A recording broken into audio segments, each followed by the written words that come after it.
The moment my son-in-law leaned back in that chair and said, "You know, Walter, you're going to walk out of here with nothing." I didn't say a word. I just looked at him, and I smiled. He took that smile as fear. I know he did, because he smiled back.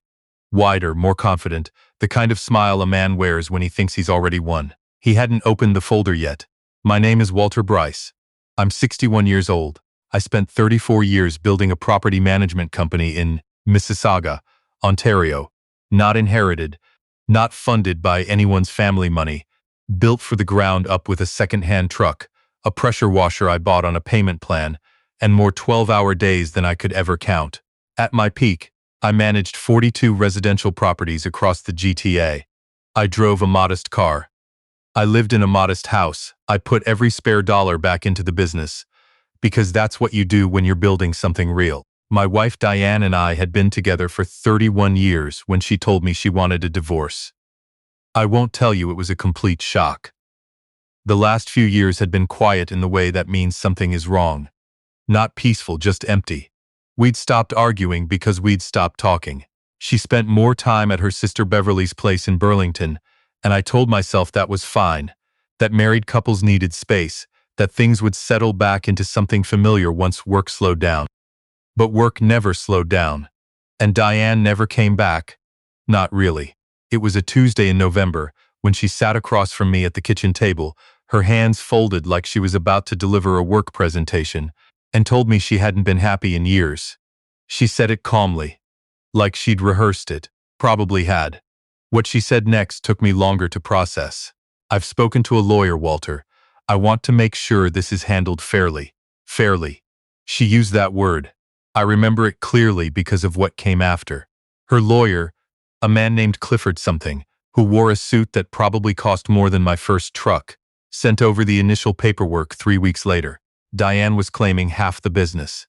Not just the liquid assets, not just the house, the business itself. The company I had incorporated 8 years before we even met. The company that had existed for 6 years before she and I had our first date at a little Italian place on Ontario Street that no longer exists. I sat in my living room that night, with the papers in my hand, and I tried to remember the last time Diane had shown any interest in that company. I tried to remember if she had ever attended a single client meeting, signed a single document, made a single decision. I thought about the years I came home at 9 o'clock, hands rough from work, to find her already in bed. I thought about the weekends I spent dealing with burst pipes and contractor, no-shows and city permit delays while she went to yoga and had lunch with friends. I'm not saying she did nothing. She raised our daughter Simone. She kept our home. Those things matter. But the business, that was mine. That was me. I called my lawyer the next morning. His name is Phil Rourke, and he's been handling my business contracts for 15 years. He's not a flashy man. He's the kind of lawyer who wears the same gray blazer to every meeting and never raises his voice and wins more often than he loses. I told him what was happening. He listened. He asked me 3 questions. Then he said, "Walter, how detailed are your pre-incorporation records?" I told him they were very detailed. He said, "Good. Don't touch anything. Don't move anything. I'll call you tomorrow." I found out later that Diane's lawyer had advised her that because the business had grown significantly during the marriage, and because I had reinvested marital income into it over the years, there was an argument that a portion of its current value could be considered a marital asset under Ontario's Family Law Act. This is technically true. There's something called a matrimonial property claim that can apply to increases in business value during a marriage, depending on the circumstances. Diane's side was betting on that argument, and they'd done their homework, enough to think they had a strong case. What they hadn't done was look carefully at the original incorporation date. Phil called me back the next afternoon. He'd already pulled the company's founding documents, the original shareholder registry, my first CRA business registration. Everything going back to 1988, he said very quietly. "Walter, we're in good shape. Better than good." He explained what he was planning to do. I listened to all of it. Then I asked him one question. "Will it hold up?" He said, "It'll do more than hold up." The mediation was scheduled for February. In Ontario, most divorce proceedings involving property disputes go through a formal mediation process before they reach a courtroom, and Diane's lawyer had pushed for an early session, which told me he was confident. Too confident. The meeting was held in a boardroom in downtown Toronto, one of those glass-walled rooms on the 14th floor with a view of the lake in the distance and not enough comfortable chairs. Diane came in with her lawyer and her sister Beverly, who apparently was allowed to attend as a support person. I came in with Phil. That was it. Just us. Diane looked different than she had at the kitchen table in November. She was put together in a way she hadn't been in years. Hair done, new coat, the kind of careful appearance you put on when you want to project confidence. Beverly sat beside her with her arms crossed and her chin slightly lifted, the way people do when they're waiting to watch someone else lose. I remember noticing all of this and feeling very little, not cold. I want to be clear about that. I felt plenty. There was grief in that room for me, 30 years of it, and I kept it where it belonged. But the anger had passed. What I felt sitting down across from Diane for the first time in months was something closer to clarity. Clifford opened the session with a lengthy overview of Diane's position. He was smooth, practiced, clearly expensive. He talked about the growth of the business during the marriage, the contribution of marital income to business reinvestment, the standard of living Diane had maintained to support my career. He talked about future earning potential. He used phrases like equitable distribution and contribution to the marital enterprise more times than I could count. Diane didn't look at me during any of this. She looked at her lawyer, or at the table, or at her hands. Beverly looked at me the whole time. When Clifford finished, he slid a document across the table. It was a proposed settlement. Diane was asking for 42% of the company's assessed value, which, based on the numbers their accountant had produced, came to just over $800,000. She was also asking for the matrimonial home and a spousal support arrangement for 5 years. Phil picked up the document. He glanced at it. He set it down. Then he reached into his briefcase and pulled out a manila folder. Not thick, not dramatic, just a plain folder. And he said, "Before we respond to the proposal, I'd like to draw your attention to a few dates." Clifford looked mildly irritated. "We're here to discuss settlement terms, not." "The dates are relevant to the settlement terms," Phil said. He had this way of saying things quietly that made people stop talking. Specifically, the date of incorporation for Bryce Property Management, which was February 14th, 1988. He slid a copy of the incorporation document across the table, and the date of Mr. and Mrs. Bryce's marriage, which was June 3rd, 1993. He slid a copy of the marriage certificate across the table. Clifford looked at the documents. He kept his expression neutral, but I saw something shift behind his eyes. Just a flicker, just for a second.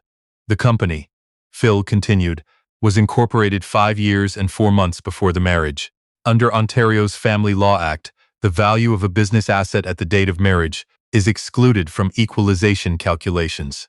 That original value, which we have fully documented through CRA filings, original financial statements, and shareholder records going back to 1988, is not subject to division." Beverly uncrossed her arms. "We're prepared to acknowledge that a portion of the business's growth during the marriage may be subject to equalization," Phil said. "We are not prepared to acknowledge that the base value of the company, which was already a functioning, revenue-generating business before this marriage began, constitutes a marital asset." He slid the folder across the table to Clifford. "Page 3, he said. "That's the assessed value of the company as of June 1993, the month of their marriage, based on the original financial records. If you'd like to dispute that figure, we're prepared to go to a formal valuation hearing." The room was quiet. Diane turned to Clifford and said something very low, and he bent down to listen to her. Beverly had stopped looking at me. She was looking at the folder. I looked out at the lake. I had built that company with my hands, with my time, with years of showing up when I didn't want to, and solving problems I hadn't created and paying people before I paid myself. It had existed. It had been real and working in mine, before Diane and I had spoken a single word to each other. That fact was not going to change because someone had filed a motion. What happened next took about 40 minutes of back and forth between the lawyers, and I will spare you most of it. because it was the legal equivalent of watching someone slowly recognize they've made a significant miscalculation. Clifford asked for a 30-minute recess. Phil and I stepped into the hallway with 2 cups of coffee from the machine near the elevators, and Phil said, very casually, "They'll come back with something different." I asked him how much different. He said, "Significantly." He was right. When we reconvened, Diane's proposal had changed. They withdrew the claim on the base business value entirely. What remained on the table was a claim on the increase in company value during the marriage, which was legitimate, and which Phil had already told me we would likely negotiate, plus the matrimonial home, which we'd also already discussed. We settled that afternoon. The house went to Diane. It was the matrimonial home, and that was fair. We agreed on a valuation period for the business growth during the marriage, which came to a number significantly below $800,000. Spousal support for 3 years, not 5. I signed the agreement at 4:17 in the afternoon. Phil shook my hand in the elevator. Outside, it was February in Toronto, which means gray sky and old snowed so along the curbs and cold that cuts right through your coat. I stood on Bay Street for a minute, just standing there, and I thought about the first year I had the business. The calls I took at midnight, the weekends I lost, the truck that broke down twice on the 401 and I got towed on my credit card. I thought about how none of that was in Clifford's numbers. My son-in-law Connor had been in the picture long before any of this. He'd been married to my daughter Simone for 6 years. I want to be careful here because Simone is my daughter and I love her. And this is not her story in the way it might look from the outside. But Connor had positioned himself, somewhere along the way, as a kind of translator between me and Diane during the separation, which meant he knew details about the case, about the settlement discussions, that perhaps he should not have known. He was the one who had told Diane, 6 months before the mediation, that I was worried. He'd said it at a family dinner, just tossed it out there, casual, like it was nothing. Walter seems really worried about the business stuff. I had not told him I was worried. I had not told anyone I was worried. I had been careful about what I said to anyone. The truth was I wasn't worried. I was prepared, but he had taken my silence for fear. He'd told Diane I was nervous, and I believe, though I can't prove this, that it was partly his encouragement that convinced her to go after the full business value in the first place. His confidence that they had a strong claim. The comment he made, "You're going to walk out of here with nothing," was said 3 days before the mediation at Simone's house. Simone had stepped out of the room. He'd leaned back in his chair, his beer on the armrest, and said it like it was already done. I smiled because I knew what was in Phil's folder. I didn't tell Connor what was in Phil's folder. I didn't tell Diane. I didn't tell anyone. I just drove home on the 403 and went to sleep at a reasonable hour and showed up to the mediation the next Thursday and let the documents do the talking. There's a certain kind of person who assumes that a quiet man is a worried man. Connor was that kind of person. He'd never built anything. Not a company, not a client relationship, not even a savings account of any significance that I'd ever seen evidence of. He had opinions about everything and records of nothing. He was charming the way that sometimes substitutes for substance, and Diane had always liked him more than I had, though she'd never have admitted that directly. I don't hold grudges. I want to say that clearly. What happened with Diane and me was between Diane and me, and I carry my share of what went wrong over 31 years. But Connor had walked into a situation that was not his, placed his chips on the wrong side of the table, and said something unkind and dismissive to a man who was 3 days away from the mediation he was so confident about. I thought about that when I signed the agreement. In the months after the settlement, I made a few decisions. The first was about the business. I had already been considering a partial sale, not because of the divorce, but because I was 61, and the industry was changing, and I'd been quietly approached by a property management group out of Brampton that was consolidating smaller operators across the GTA. After the mediation, I revisited those conversations. By October, I had agreed to sell 70% of the company to them, retaining 30% as a minority shareholder and staying on in a consulting role for 2 years. The number we settled on was, in Phil's words, considerably more than anything that had appeared in the divorce proceedings. The timing was mine. The value was mine. The decision was mine. The second decision was about Simone. This was harder. Simone had tried to stay out of it. Or she'd told me she was staying out of it, which is not entirely the same thing. She'd taken her mother to appointments during the proceedings. She'd let Connor play his role as informal advisor. She hadn't said much to me directly, and for a while I took that as neutrality. But neutrality in a family dispute is its own kind of choice. And I'd been around long enough to know that. I did not cut Simone off. I did not punish her. She is my daughter, and that is a fact that precedes every other fact about this story. But I had a very direct conversation with her in the spring. Just the two of us at a Tim Hortons near her office in Oakville. And I told her clearly that Connor's involvement had been inappropriate, that it had affected my ability to trust what was said in her house, and that I needed her to understand that. Not to apologize for it, not to defend him, just to understand it, she cried. I let her cry. Then I told her I loved her and I paid for our coffees and we walked out to the parking lot and hugged in the cold. That was the beginning of us rebuilding something. It's been slow. It's still happening. But it's happening. The third decision was about where I was going to live. I had been renting a 2-bedroom apartment in Port Credit after the house transferred to Diane, and it was fine, comfortable, close to the lake. But it was temporary and I knew it. After the business sale finalized in October, I spent about 6 weeks looking. I found a house in Niagara on the lake, a proper old house, built in 1912, with original hardwood floors and a back garden that needed significant work. I put in an offer. It was accepted. I moved in December, just before Christmas.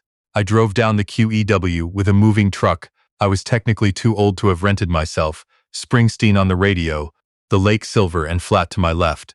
I thought about the fact that I had built a company over 34 years and watched a marriage of 31 years dissolve and navigated a legal process that had tried to take something that wasn't available to be taken. And that I was 61 years old and starting over in a house that was 112 years old, and somehow that felt exactly right. I have friends who went through divorces where they lost things they shouldn't have lost, where they didn't have the records, or they waited too long, or they trusted the wrong people, or they assumed the process would be fair because they were the ones telling the truth. I think about those men sometimes. I think about how close the margins can be. The difference, in my case, came down to documentation. I kept in filing cabinets for 30 years because my father taught me to keep records of everything. It came down to a lawyer who asked the right question about incorporation dates. It came down to the fact that I had built my company before I met my wife, and I had the paperwork to prove it, and nobody on the other side of the table had thought to check. That's not drama. That's just preparation meeting a moment that required it. My neighbor here in Niagara-on-the-Lake is a retired schoolteacher named Gordon. Wait, no. His name is Ray. Ray Turnbull, 73, former high school history teacher, terrible at gardening but very enthusiastic about it.